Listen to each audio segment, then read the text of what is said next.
үмікерлер қарап отпай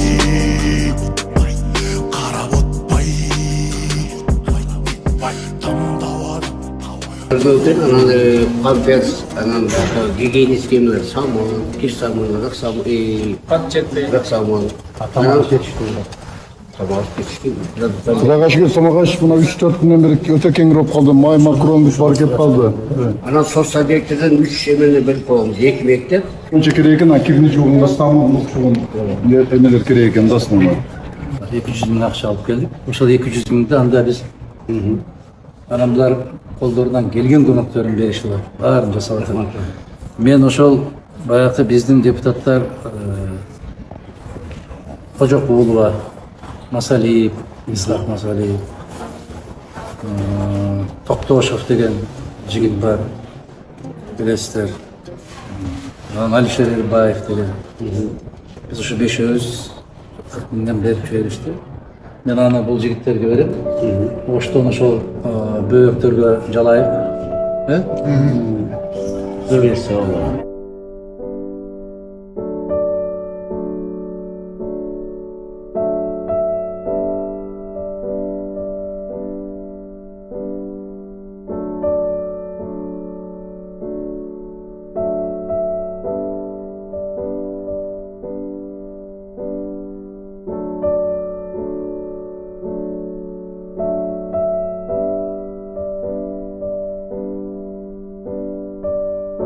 Көмөк дегенде тургандар мындай кылалы.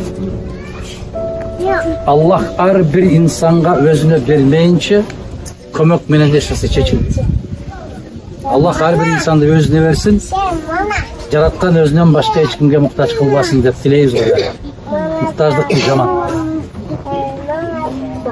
Бизде жолугушкандан деле эмес, баарды түшүнүктүү. Себеп мына көрүп атпайсыздарбы? Биздин келиндерибиз, кыздарыбыз, мына балдарыбыз мектепке барган балдардын баарын билет, блогер азыр. Маалымат менден эртерээк жетет сиздерге. Көрүп атабыз, угуп атабыз кандай кырдаал, кандай жагдай болгонун. Бирок баягы пендебиз да келип бир көзмө көз көрүшүп, амандашып кеткен бул башка. Көмөгүң тийсе тийбесе келген мында бир башкача кабыл алат экен да биздин эл. Эгер кандайдыр бир сиздерде сунуш болсо, каалоо, талап болсо, ушуну айтсаңыздар. Тынчтык эле керек, башкасын керек. Баарыбызга тынчтык керек. Чегара качан чечилет, ошону тезирээк чечип берсеңиздер. Негизи чегара чечишке ошол эле. Өзүңүздөр билесиздер, кээ бир айылдарга барсаңыздар, шахмат го.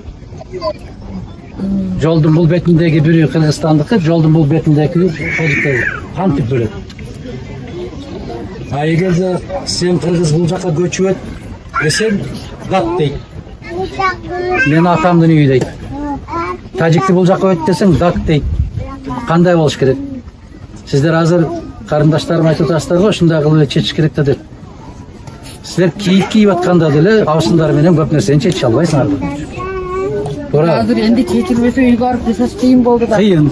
Ошон үчүн чечилмейинче биз азыр үйгө барыш вообще эле кыйын болуп атат.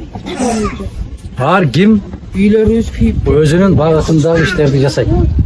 Сен үйүңдө кеңири жашай албай турган болдук. Биз азыр күнү түнү уктай албайбыз барган жерибизде. Мунучу. Оны эмес, монетте жашаган уктай албайбыз. Алдыңкы бийликке ишенип, алдыңкы сопулуңда жүрдүлөр. Азыр жаңы бийлик келип курсан болсо, азыркы бийлик дагы эле ошол эмени кылтатса. Булар кимге ишениши билбей калды азыр. Мына элди менен барын бул сүйлөшүп алсаң бардыгы ошону айтып да. Биз кимге ишенебиз деп? Жашай албай калдык азыр. Кимге ишенебиз деп биз? Алга кимге ишеништи билиш үчүн Аллах пендеге паам парасат берген да. Паам парасат менен байкап, карап, ошол ишене турган адамдарды өзүңүздөр карап алышыңыздар керек. Мына бир эле көчөдөн, бир эле айылдан бирөө бир нерсе сатып атса, сиздер ишенбейсиздер. Туурабы? Себеп аны жакшы билесиңер. Бирөө бир сөз айтса ишенесиздер. Ошол сыяктуу эле кимге ишенесиздер? Сиздер ишенип, ишенген кишиңерди айыл кеңештин депутаттары кылып шайлап алга, ишенген кишиңерге. Бирок биз андай учурда эмне кылабыз эжелер? Эжелерим билет, карындаштарым билет. Ал учурда ишенген кишиге эмес, тууган урукка, бөлөгө, тага жен, куда сөөк, ушундайга кетип баратпайбызбы? Айланайын, туугандар айткылачы. Мына ушул мыкты жигит болуп турган болсо дагы, бул паска айылдан экен. Биз өзүбүздүн айылдан, өзүңдүн айылдагың эмне кылып берет? Казаның аш салып берет. Анан кийин кайра келип наразы болобуз да, кимге ишенерди билбей калдык. Ишене турган айылда мыкты жигит ер азамат кыздарыбыз бар. Бирок аларды ишенбей атабыз да. Себеп абысында акырын бурап коюп атат да, коя ошого бере берели кой. Чайга чакырып коюп атат, башкага чакырып коюп атат, ушундай болуп атабыз да. Муну мойнубуз калалы дейм. Аллахтын сөзү эки болбойт да туугандар, билесиңерби? Аллах Таала эмне деп атат? Жетекчиңер өзүңөрдөн деп атат. Кандай дейт? Ал эмне деген сөз экен, жетекчиңер өзүңөрдөн деген? Өзүңөр кандай болсоңор, жетекчиңер ошондой болот дейт. Муну эч ким жокко чыгара албайт да. Бул менин сөзүм эмес. Бул мыйзам эмес, конституция эмес. Бул жараткандын сөзү да. Ошон үчүн жетекчиликке капа болоордо биринчи өзүбүзгө карашыбыз керек. Өзүбүздөн себеп билесиңерби, бул жетекчиңер өзүңөрдөн деген сөз бул бүттү.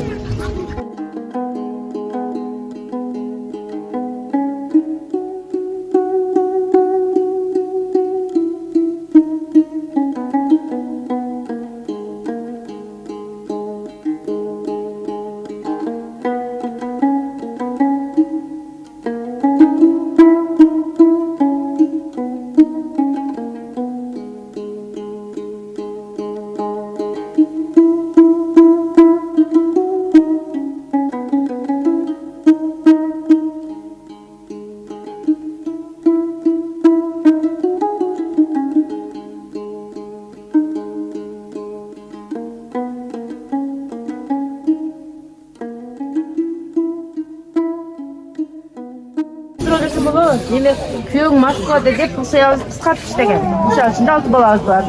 Анан ошого мыйзамды жеңилдетип берсеңиздер болобу? Жогорку кеңештен суранат деп. Тийиштүү бизге көз каранды болгон маселелердин баары каралып, бул жерге чейин эле биздин фракция тарабынан ушундай даярдалып атат. Балдарга жөлөк пул берүү эрежесин кайрадан карап чыгарылды. Кайнесинин малы бар экен, чоң атасынын жылкысы бар экен, апасынын Москвада деген нерселерди токтотушубуз керек. Ошол мыйзамды жеңилдетиңиздер бизге эң жакшы шарттар, мисалы үчүн. Сиздер уруксат берсеңиздер, биз ары карай жол булайлы. Мен bir soru verip koyuncu. Sanmazsızбы. Атакан Ким Самаевич, биздин Баткен элиге куш келипсиз. Сиздер келгениңиздерге биз абдан кубанычтабыз. Именно ошол айкебизге өтө терең ыраазычылык билдиребиз бизчи. Кайсы? Директорге өтө терең ыраазычылык билдиребиз.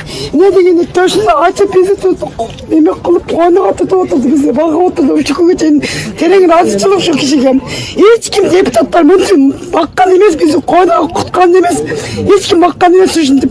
Рахмат ошол элиге рахмат, жерге рахмат, Кудайга шүгүр. Анан сиздерге бир сурообуз бар. Мына пенсия пособияны көбөйтпөгүлө, силерден сураңыз. Продукттарды жайга койгула, биз жаш балдарыбыз менен жүрөбүз кыйналып.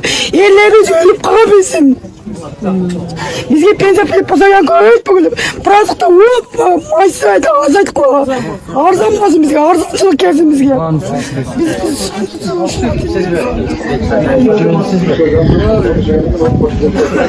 Жакшы. Алла разы болсун. Карабак айылынан ушундай каттуу жанагыдай үн чыкканда бир сыйреле кийимибиз менен балдарыбыз алып кетип жатат. Мына ушул үйдүн эгеси Жупар эле Жуманаты. Жупар эле биз туш эле кирип келдик. Кирип келсек ушундай кутагын жайып тосуп алды. Жолу жумсактап шөгөндөр атат. Тамакты берип атат, өзү казанга да чай кайнатып берип атат. Рахмат. Айланайын силерге дагы рахмат каралсын. Бүтүн болсун. Коюшун илайып. астыңдан так кетпесін, айланайын башыңдан бак кетпесін. Астанаң ыйык болсын, айбириң ыйык болсын. Илайым ушул эл үчүн, ушундай жер үчүн кызмат кылып жүрөр. О төлөмүш бир маматтын үйдө да жолукканбыз экөөбүз.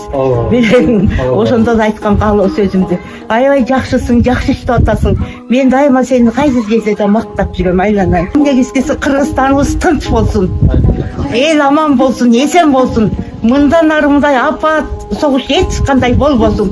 Төбү менен жок болсун. Ошо балдарыбыз тынч болсун, айланайын. Келечеги балдарыбыздын келечегине элибиз тынч болсун, жерибиз тынч болсун.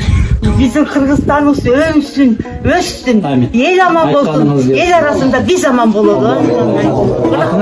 Рахмат, айланайын. Рахмат. Бактыкан, Исматилаева Бактыкан. Карабагай 45 жыл мектеп иштеген мен. Эл агартуунун атештигин. Эмне сабактан бердиңиз? Мен начальник болдум. Жакшы. Жанагы мөмөлүү дарак экенсиз. Мөмөлүү дарак. Жакшы. Сайын сөзгө жок болуп, карып секте деген бар. 80десиз азыр. Чыга атабыз. Куттуу болсун. Болсун апа, рахмат. Биз дагы ошол баягы айыл өкмөттүн төрагасы, жетекчиси, айыл кеңештин бул жерде Абаз деген жигит экен. Депутаттар бар экен. Бул айыл кеңештин төрагасы. Жетемесине да рахмат. Өкмөт кубанычы.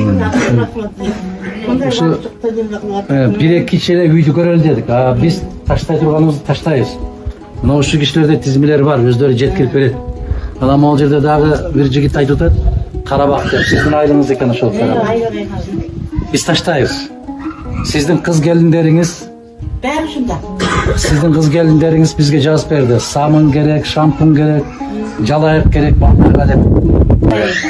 Тилегиңиз кабыл болсун. Айланайын, жолуң сыдыр болсун, жолдошуң кыдыр болсун. Дайыма ак жолтой болуп мына келип отурасың. Жолуң ачылсын, айланайын, жолуң ачылсын. Дайыма ушинтип биздин камыбызды көрүп атасың. Кудайым сага берет. Бергенде да кандай берет? Ойбуй, дөөлөттү берет. Үзүлбөс рызкыны берет. Тең тейди берет. Айланайын, өнөсөп турган баласың. Сенин тилиңде мөөрүң бар, эң жакшы баласың. Рахмат. Жакшы апа, жакшы. Жакшы калыңыздар.